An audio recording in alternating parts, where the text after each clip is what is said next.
I'm Vern Strider, a native of Grenada, Mississippi, my hometown, where I grew up Southern Baptist, and my family and I are active today in First Baptist Church here in Washington, D.C. I've been Chief of Staff on the Hill for a member of Congress and Senior Advisor to Nancy Pelosi and Senior Advisor to Hillary Clinton, and now own and run a consulting firm here in Washington with my partner Eric Sapp. My name's Eric Sapp. I was born in North Carolina, did most of my growing up in South Florida.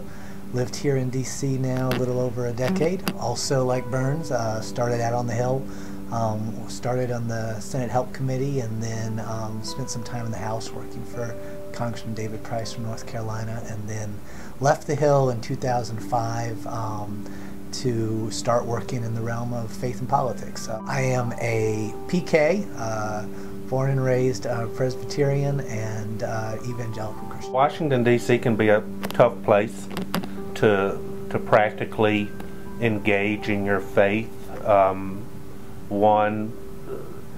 Traditional hours of work and life are different here. In the mornings I spend some time sharing daily reflections and devotions with friends and former bosses and folks around the country, and that's a time for me to reflect myself, and it's really valid.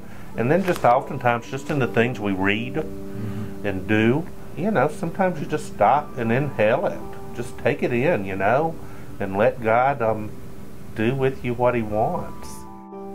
I got into this work as a Christian. I got into politics as a Christian because of my concern over what I saw happening to the Christian witness as Christianity became so singly aligned with a single party, and feeling that we needed to balance that out and especially lift up the more social justice aspect of the gospel, the focus on the least of these, the poor, etc., that was being left behind. And that's a lot of where we spend our time.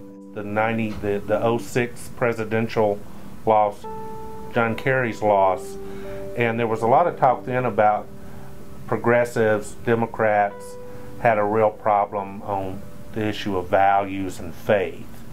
And I started talking to Leader Pelosi about that.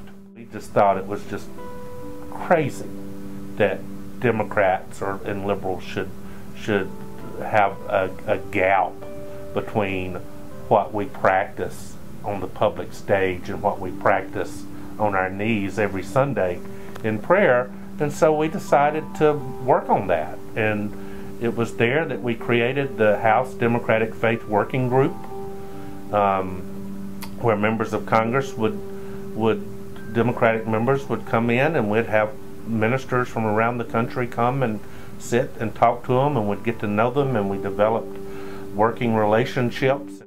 I come out of the Reformed tradition, so they're, one, believe fully in the fallen nature of man in our world and all the problems that come with that, but also have always, it's been a more natural combination that, of course, this is you apply your faith to the world and into the political arena. And for me, one of the keys is the issue of whether how you actually do it and what the purpose is. And there's only one time in the New Testament where Jesus says how He's going to judge the world, and that's Matthew 25, sheep and the goats, whatever you do to the least of these. And I think that in how you serve God, what Burns was saying, that's one of the obvious ways, is serving those people. And what I've seen is there's problems on both sides. The right will give plenty of lip service to that, but then they'll spend all their time, money, political energy trying to tear down the institutions that are helping those people without building anything up in its place. But the flip is, on the left, a lot of times there will be this absolute idea, and this is where the engagement with government works, of we've got to stay pure, we've got to stay separated, we've got to stay idealistic, we're not going to compromise on our ideals at all, and we'll feel good about ourselves.